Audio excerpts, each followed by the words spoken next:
Welcome to Wisdom Wednesday 127.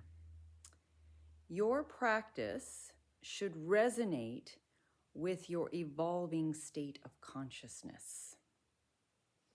Question: I feel stuck in my meditation practice.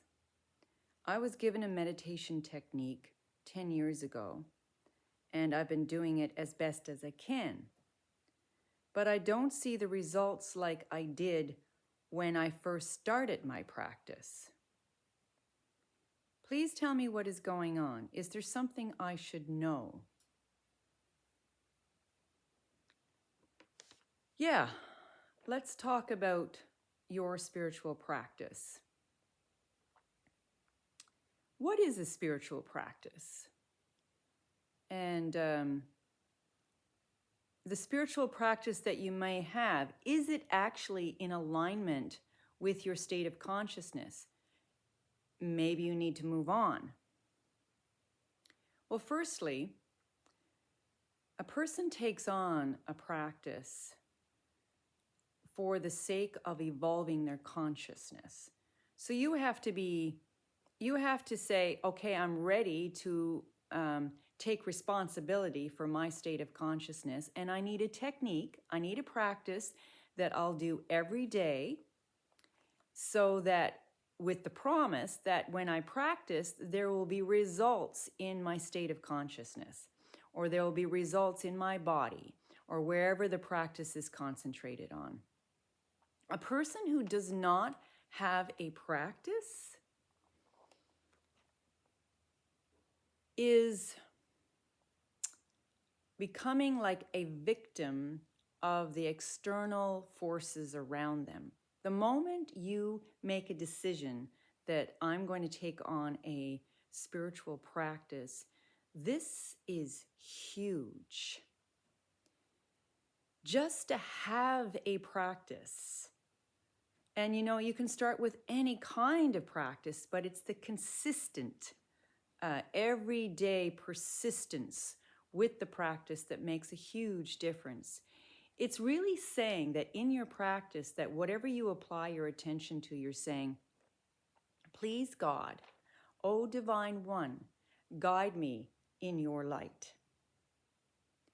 And every day you put your attention either, if it's a meditation practice, you put your attention on the technique, on an object to concentrate or focus your attention.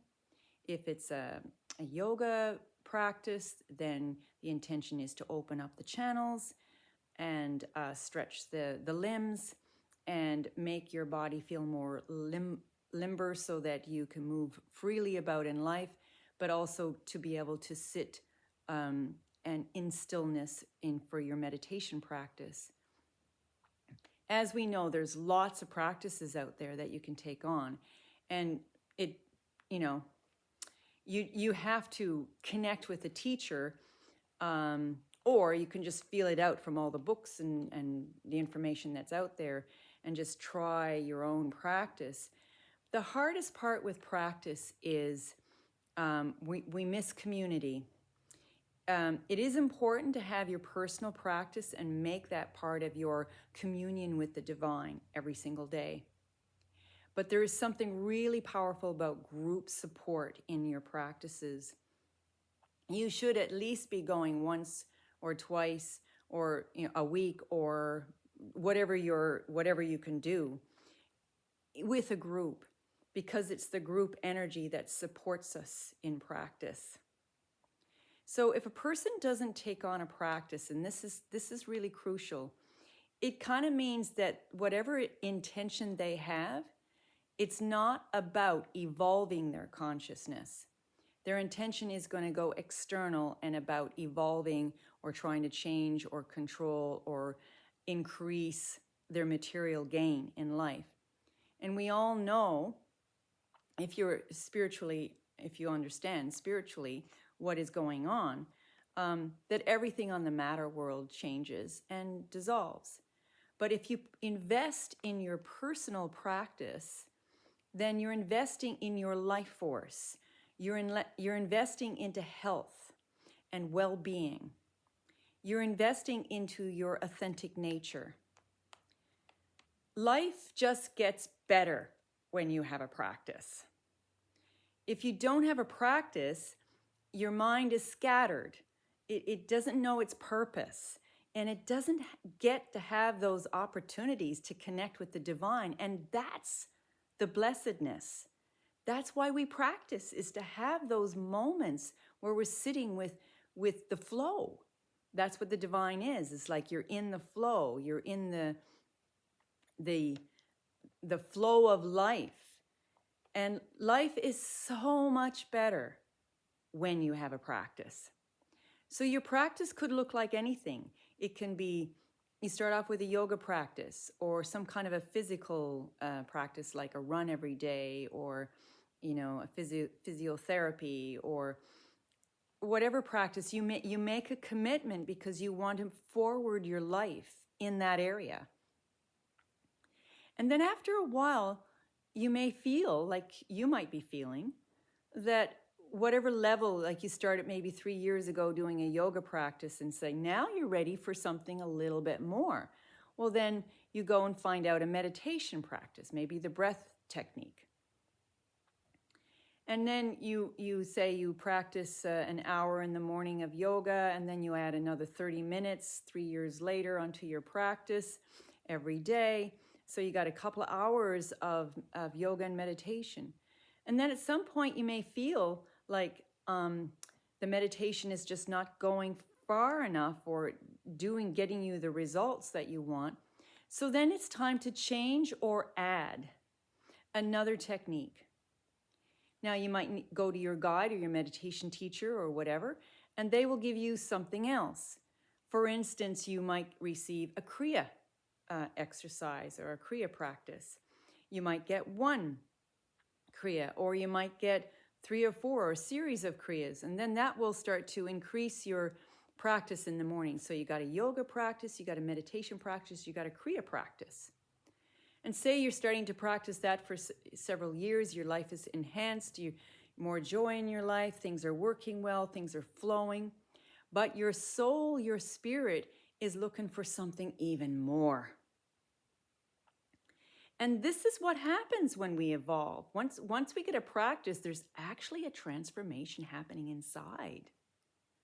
And it may or may not look like it's happening on the outside, but it is happening on the inside. And that's all that's really important. And remember that your transformation on the inside is what's important. That's why we're here on earth, is the inner transformation.